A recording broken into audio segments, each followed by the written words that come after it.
I'm quite honored to be able to introduce Joe Mahoney. Joe Mahoney is an award-winning reporter for the CNHI newspapers in New York. A Boston native, he has previously been the State Capitol Bureau Chief for the New York Daily Times, or Daily News, excuse me, and a crime reporter for the Albany Times-Union. His coverage now focuses on state government, New York politics, criminal justice, and the environmental issues in the state's response to the pandemic. Joe works for the Investment in Education Coalition based in Washington, D.C. to advocate school choice policies to benefit children in every state. He worked in the Pataki administration where he designed the original STAR program and the charter of school law. Thank you. I'd like to introduce Joe Mahoney. Thank you.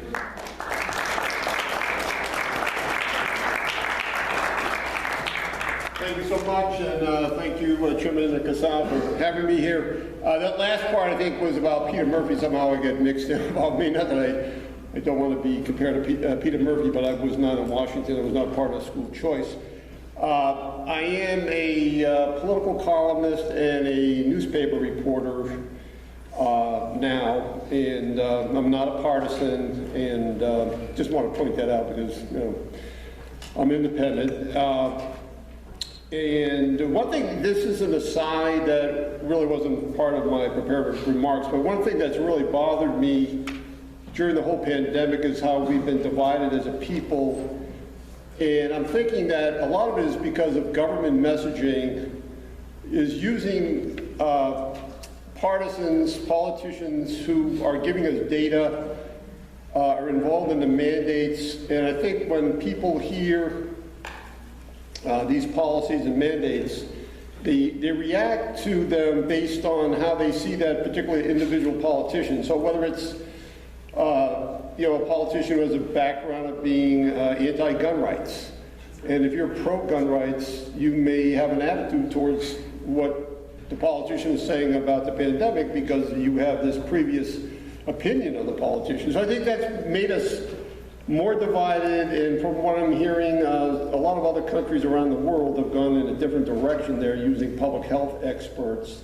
Not that public health experts always know everything about these things, but it's taken some of the partisan politics out of it. So I think it's unfortunate that we've become so divided as a people.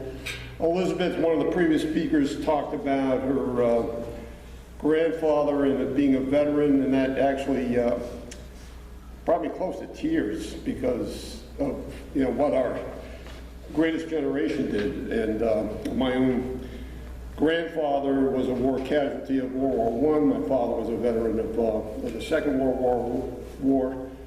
I'm a Vietnam era veteran. I always say era because I was not in Vietnam, and it really bothered me when Richard Blumenthal over there in Connecticut didn't use that. He implied that he was in Vietnam, and he never was. So I don't know how we can go forward after something like that. But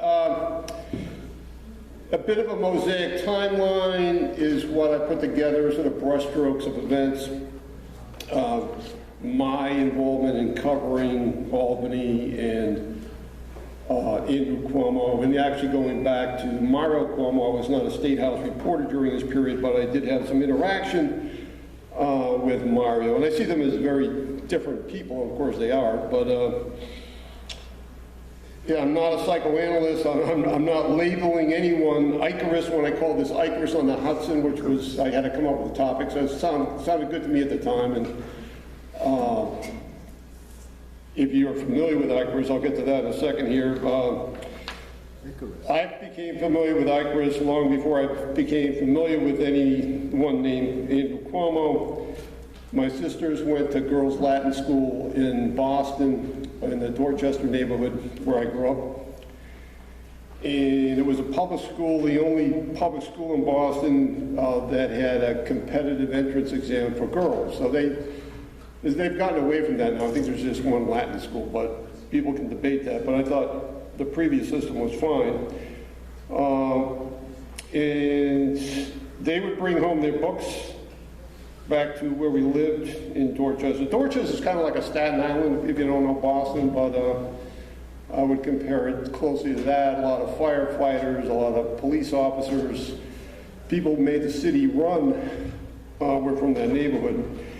And so they were in a building that coincidentally at the school Girls Latin, it was previously Dorchester High School, and that's where Rose Fitzgerald went. So Kerry Cuomo Kennedy's grandmother went to the same building for high school that my sisters went to. I thought that was kind of ironic. But anyway, I would read their books, and they had all these books about Greek mythology. I became particularly interested in them. That's how I learned about Icarus when I was probably in the 6th grade, reading their school books. And it was a story that sort of stuck with me over the years, because I think these mythological tales are really parables about life and personality characteristics that you can learn from them, or you can ignore them, you can weave them into your own frame of reference as you go forward in life. But I thought it was a good thing that they were using that in their instructions. So I haven't forgotten about Icarus. But anyway, the neighborhood was sort of a working class, Irish, Italian, Polish, French, Canadian. I went to Catholic schools. I went to a Christian Brothers high school in Boston. Some famous people from Dorchester include Mark Wahlberg, sort of the swaggering tough guy actor. Whitey Bulger, the criminal who was on the FBI's most wanted list. Specs O'Keefe, who was the mastermind of the Brinks robbery. Donna Summer, famous disco performer. The guy who played the Scarecrow in The Wizard of Oz, Ray Bulger. But anyway, it wasn't, not most people were average people. They were like that. Bill Bratton was a Dorchester guy. So my family particularly was poor. We had a chaotic family situation. But we get by that kind of thing. And I joined the Air Force when I was 18. And I got out of the military, went back and was at the University of Massachusetts. So as a poor kid, I could go to college. I was working all this time. I started working at a nursing home when I was 12 years old. So anyway, 40 years ago this month, I arrived in Albany, working as a reporter for the Times-Union. After several months, I wanted to cover the police and that kind of news because I viewed it as reality news as opposed to going out and doing assignments that the editors would conjure up, and it just seemed more real to me, and it got me out of the office, got me on the streets. So after about a year, I was in an apartment in Albany in the Center Square neighborhood, and it was a brownstone building that at one point it owned by a fellow named William Cabot. Does anyone remember that name? You do. You were on. But he was the chief of staff, I believe, for Mario Cuomo. He had created fictitious individuals who worked on the staff of the lieutenant governor's office when Mario Cuomo was the lieutenant governor. So these people didn't exist. He created social security numbers, I believe, and had their payroll checks sent to accounts that he controlled. And with the proceeds of that money that he was embezzling from the state of New York, he bought several brownstones that he rented out. And then his scheme came to light ultimately, and he was convicted, but he got very little prison time. But the story was really buried in the media. So I was quite amazed that the New York press, coming from Boston where scandal stories were played up huge, I just thought, this is a pretty big scandal. How does the lieutenant governor not know that 5 or 6 people on his staff didn't even exist? I think the lieutenant governor is only like 25 or 30 people. 33, yeah. Okay. So, but I actually talked to Saul Greenberg, who was the Albany County DA, several years later. He was one of my sources. He's passed away now, God rest his soul. But he told me the state police had gone to his house on a Friday night, had this thing all wrapped up in a bow and said, just take care of this. And he's going to plead out. So they already had the deal worked out, and it consequently got very little media attention. And I actually reached out to him several years later. There was no hook for the story, but I got him. He was working for an association in Washington. And of course, he hung up the phone. He didn't talk to me, so I had no story, but I just thought, and even now, 40 years later, the story's really never been written about what happened with William Cabin and how Mario Cuomo did not really know about that. And he was in, denial, and the press sort of bought it. And I don't have any evidence that he would have known, or I thought he maybe should have known that, in a relatively small office, that those people didn't exist. And I'm not trying to cast aspersions on him, but I just thought, William Cabin knows something that he's never told the world. That's one of my questions. But anyway, I left the Times-Union in 1995 and went to work for the Attorney General's office as a public relations person. Dennis Vacco was the Attorney General. And shortly before that, which gets us back to, I guess, the pendulum is swinging back and forth, but Megan's Law hadn't happened yet. And one of my last big stories for the Times-Union was a sex offender who hanged a boy, and after sodomizing him, hanged him from a tree limb, and then was getting out on parole many years later. So the thing had happened 30 or 40 years ago, and I think he was related or lived in the neighborhood from this kid who got killed.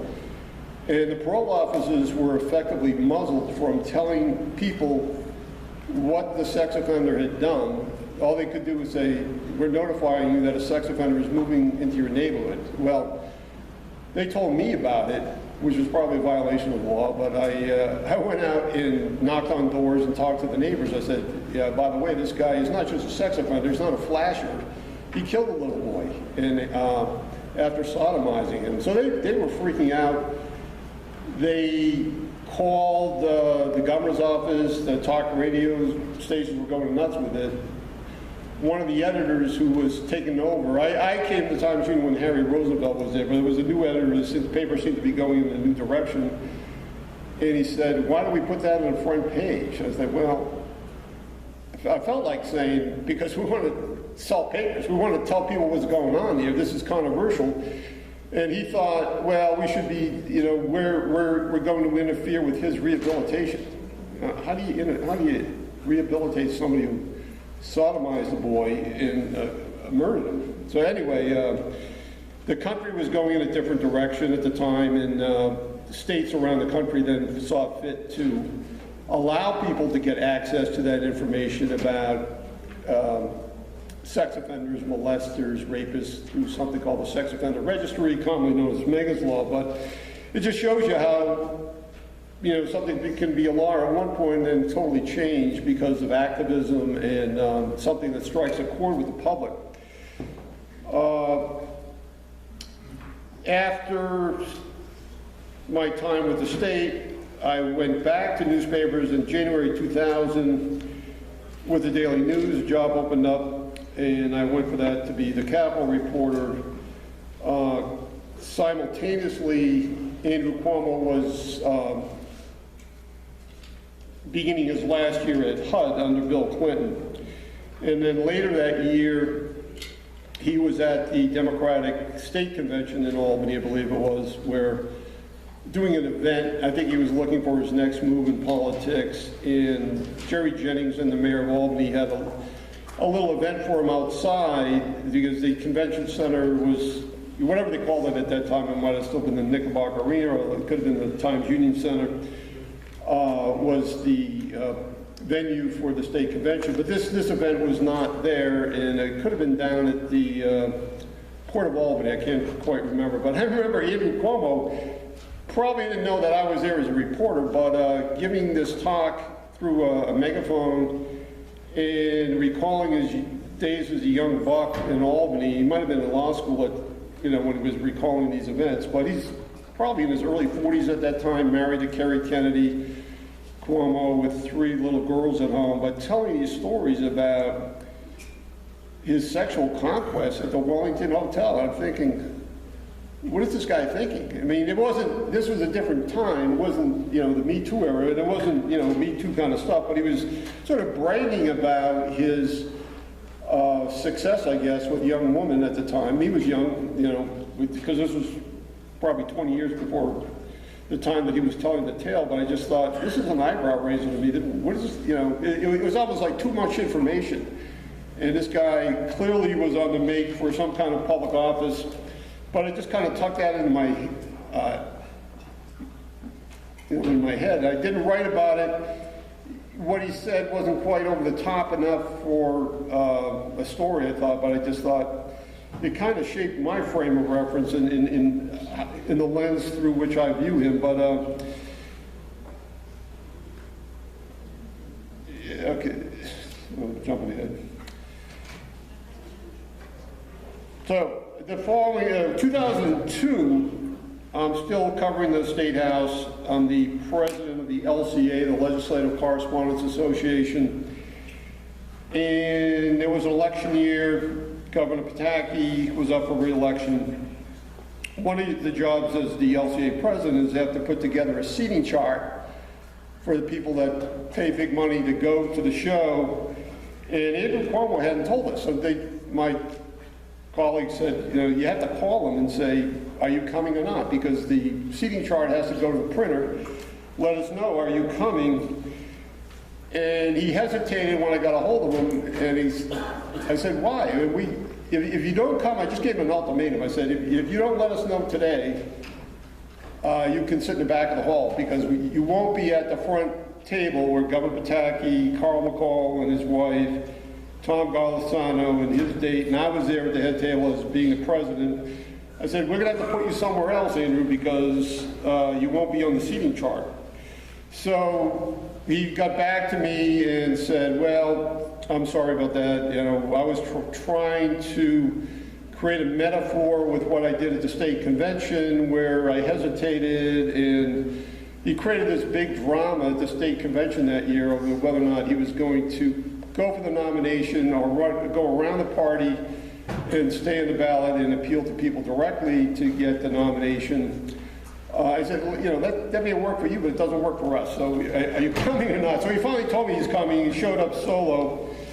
But, you know, again, it's about, I just thought he was like putting too much stock into this metaphor that nobody would get anyway. Just tell me, you know, are you coming or not? But anyway, I don't think he liked the fact that I put that much pressure on him.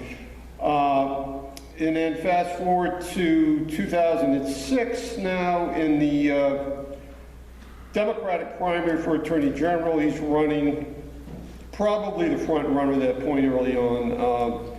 Sean Patrick Mahoney was in the race in the Democratic primary. He was an openly gay individual now in Congress. And I got a tip one time in Albany from somebody down in Manhattan in the gay community who said, well, Andrew Cuomo came to our dinner last night and we couldn't believe what he said. He was in denial mode over the vote for Cuomo, not the homo signs that went up in Queens back in, what was that, 1977, when it was Koch, Ed Koch, who some people believe was homosexual, I don't know, and Mario Cuomo. And Mario Cuomo, of course, lost that race, but that, people remembered that this was really over the top to smear somebody with these allegations on a sign that was posted up on what, telephone poles or wherever they put them. And so 2006, Andrew Cuomo comes before a gay group and says, oh, that's urban legends. You know, people say that, but they don't know. And so I had like 3 different sources saying that he called this urban legend. And people, I think, and believe had taken pictures of these signs back in 1977. So I got a hold of Ed Koch, who was livid that Andrew Cuomo was in total denial about this and telling a gay group that it didn't happen. So I got him on the record, and then ultimately I had to call Andrew. I said, look, this story is going to go tomorrow. What do you have to say about it? And he said, I'll call you back. And then in the meantime, he called Koch and tried to pressure him to back off what he had told me. Koch apparently agreed to tone it down. And first Cuomo called me back and said, well, what I meant was it was urban legend that I was the one who put up the signs. I said, well, that's not what they said. He said, well, that's what I'm telling you. I didn't put up the signs, and if anyone thought I did, I want them to know that I never did. I don't know who did. Who else would have done it? But anyway, Koch then called me and said, look, I maybe went out a little too far. I had a very good relationship with Koch, so I let him soften the quotes, and I still wonder if I should have done that, but I did what I did. I wanted to keep, reporters want to keep their relationships with people, and I always find that in many cases, unless it's something that you're never going to deal with again, that if somebody wants to amend a quote, let him amend it. But he was still critical. He was still expressed his disappointment publicly with this. And the Daily News, for reasons I still don't understand, did not give that story strong play, but they did run the story. But I know that, through Andrew Cuomo's minions, he does have connections in the press. Individuals who are publicists down there leak a lot of information to the gossips, and they get to know the editors. They actually negotiate for play on some stories. That's just the way it works. It's a reality. I'm just a reporter. I don't control that. So it is what it is. But I was happy I got the story on the record. And the story has somehow disappeared from their website when you search it. It's probably there in LexisNexis, but when I try to search for it, I can't find it other than on some other site where they pasted it in. So it's still on the internet, but if there was an effort to scrub it off their website, it succeeded on that level, but the story certainly remains in my mind.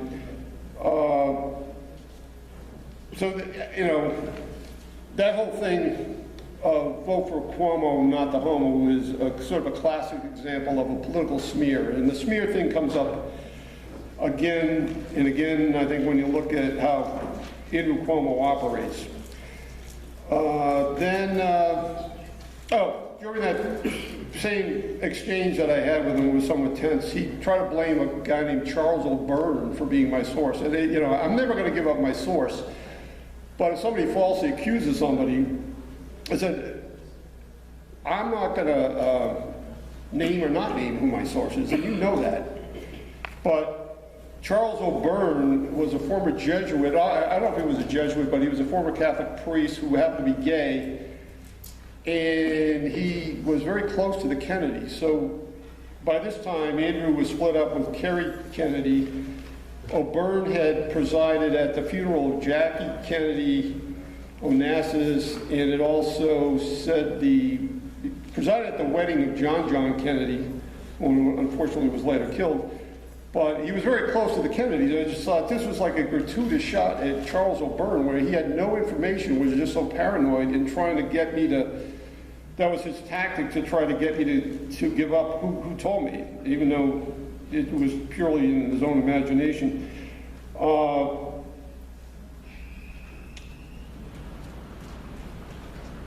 So ultimately, of course, as we know, he gets elected as Attorney General.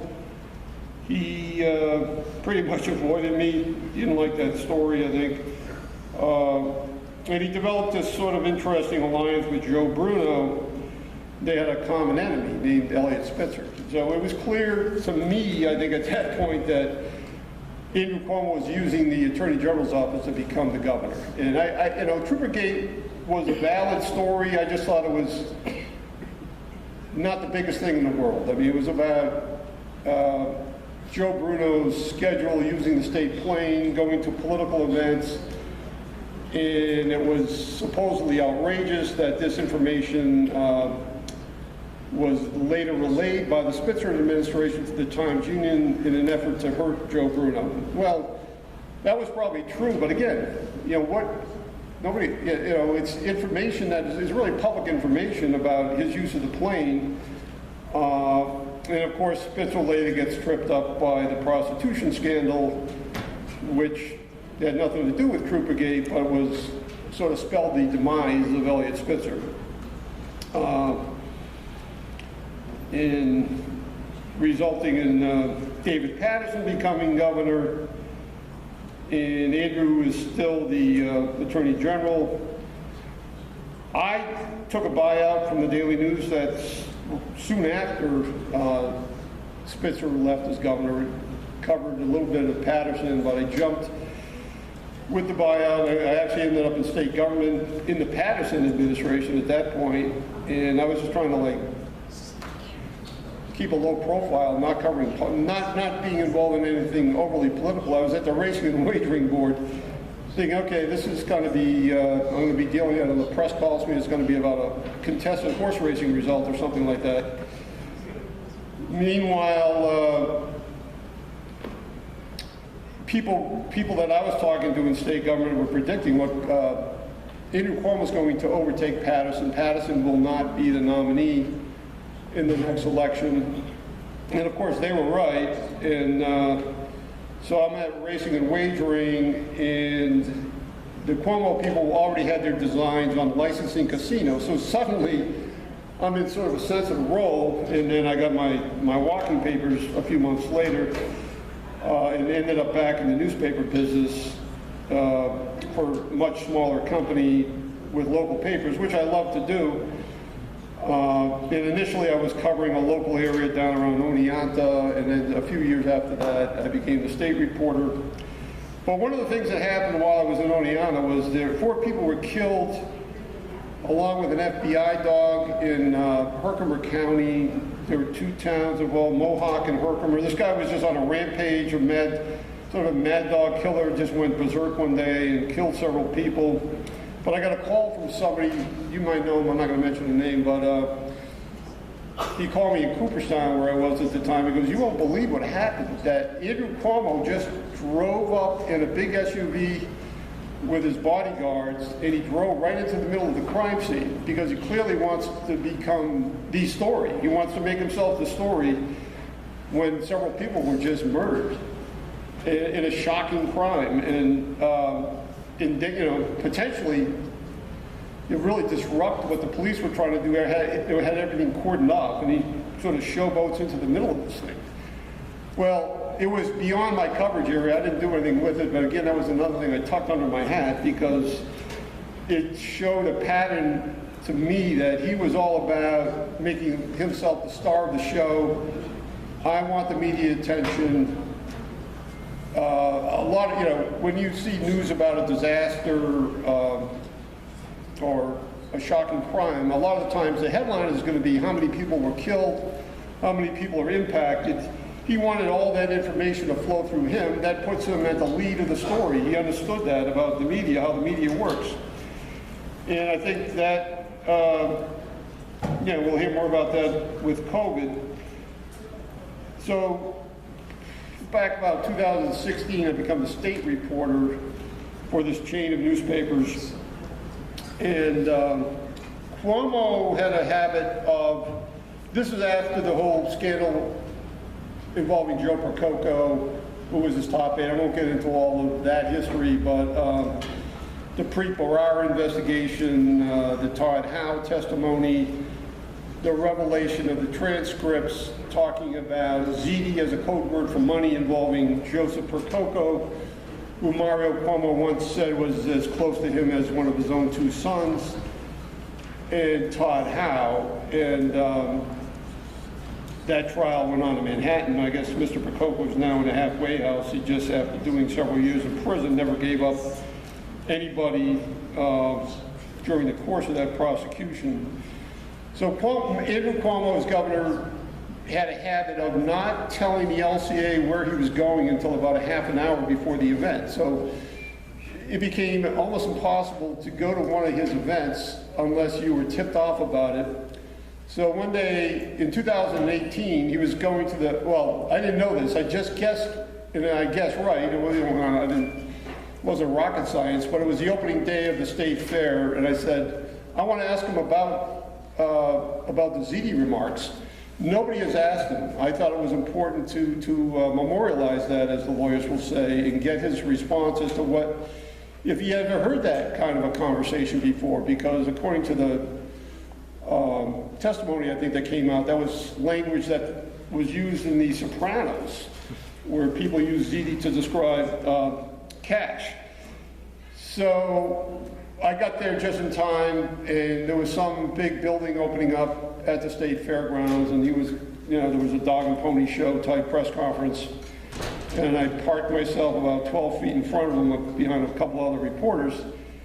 One of his screeners and one of his PR people came up to me as I was coming in and said, "Are you going to ask any specific questions?" I said, "I'm still thinking about what I'm going to ask. I'm not going to tell them what I'm going to ask." So when I had my shot, I just yelled out, because he's not going to invite me to ask a question. I said, "Governor, do you recall being around Joe Percoco or Todd Howe as to whether or not they ever said ZD as a code word for money or as a synonym for cash or anything along those lines?" And he didn't look happy at the question. He just kind of grimaced and said no and turned away and looked to get the next question from another reporter. But at least I thought, okay, I got him on the record. It may be of no value, who knows? But maybe we just don't know. Is Todd Howe going to talk down the line? He never has, but I just thought it was important to get him to say that on the record. The question, it was amazing to me that no one in the press had even asked him that up until that time, because this is at least a year later. But he continued to do that, where he was playing these sort of cutesy games with the press and not telling us his schedule, which really should be public information. I believe in other states, all of the private meetings of governors, who they're meeting with, is all out there. And as you just saw, the Times Union did a good job documenting the fact that the Kathy Hochul administration is not really filing reports that it should be under the law as to who they're meeting with. When they get hit up with the special interest lobbyists, who's meeting who and what the issue is. We don't know that, but I guess they're vowing to do a better job. Well, time will tell.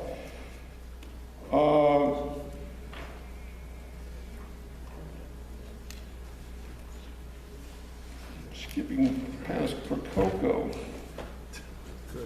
Oh, it later came out that, I think the New York Times broke this story, that it was curious to me that nobody knew who was paying for this very expensive legal defense for Joseph Percoco when he was prosecuted by the federal government. And reporters did ask, I remember talking to a New York Times reporter, that this would be a good story if you guys could find this out. And I never went down there, but they did ask the lawyers, and the lawyers kind of shut them down as to where the money was coming from. But the Times ultimately, just within the last couple of years, broke a story that one of Andrew Cuomo's sisters was passing the hat and sort of leaning on people to donate money for some cause related to Joe Percoco. And according to the prosecutors, one of the motives for his financial corruption crimes was he had a very expensive mortgage. So if he couldn't afford the mortgage when he was involved in these corrupt acts, how was he paying for it while he was in the federal pen? Well, there's a direct link between the Cuomo family and money flowing to Percoco while Percoco was in prison. Good job by the Times. 2019, there's a flood in Dolesville, New York, a little small town somewhere west of Loversville, I think a little north of there. And online, you can still find it, there's video of rescue workers. There's a swollen creek, and they have a young child in a boat, bringing them up to an embankment. And then just as they get to the embankment, take the child out, who's swaddled in blankets. Andrew Cuomo walks a couple of steps down the embankment, and they have a handoff with the child and him. Then the pictures start popping.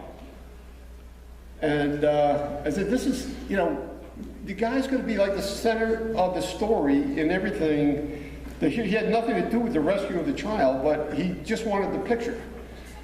You've seen these pictures of him standing in a cab of trucks on the thruway during a snowstorm, barking at the driver, "Why are you here?" or whatever. And that was all done. So he always had an entourage of photographers around to make him, man of action, the swaggering governor. But it was image building. So that's what he sort of specialized in. It was embellishing his image, making himself the star of the show, doing these dog and pony shows. So brings us to the pandemic. One of his first press conferences that I was at during the pandemic was the hand sanitizer made in state prison. Okay, we need hand sanitizer. They got the prisons to make it, and somebody must have told them about it, and so they had boxes and boxes of hand sanitizers in various sizes brought to the Capitol.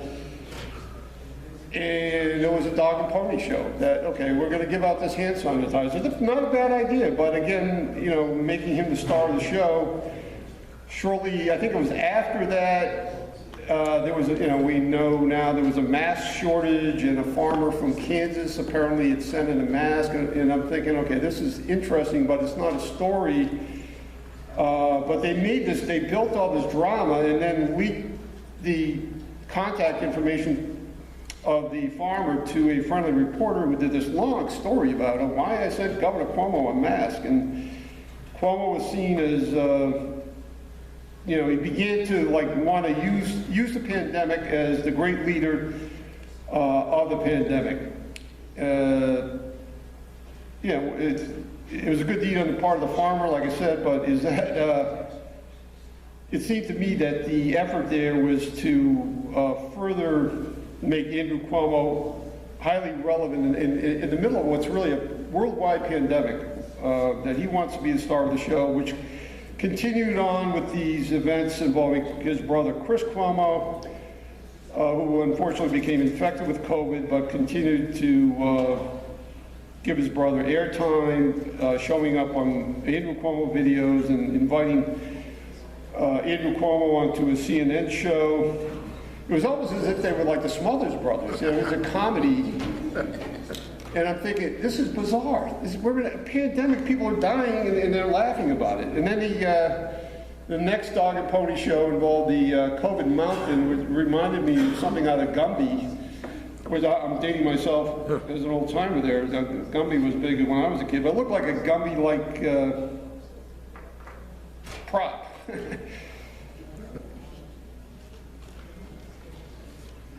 But, so again, these are, I think there's so much out there about the pandemic, but the pattern that I've sensed is rigging the system to his benefit. That falls back to the foundation of the Women's Equality Party, which was never about women's equality. Manipulate, smear, deny, scheme, make yourself the center of attention. Those are the consistent patterns that I think emerge when you look at his behavior. Smearing of Lindsey Boylan. Her doc, when that first was done and it showed up in newspaper accounts, I thought, this is retaliation against a victim. The story's not about Lindsey Boylan. Maybe she had some issues in her employment, but she was a whistleblower. Okay, should I wrap it up? Yeah, sorry. Yeah. Okay. Yeah. The idiosyncrasies of Andrew Cuomo. You go on and on. Yeah. So, any questions, or you want me just? We're good on time-wise. Okay. But I want you all to see this because I loved it. This is my view of what press should be, by the way. All right? Yeah. So it's good stuff. I am going to go on Twitter. Check it out.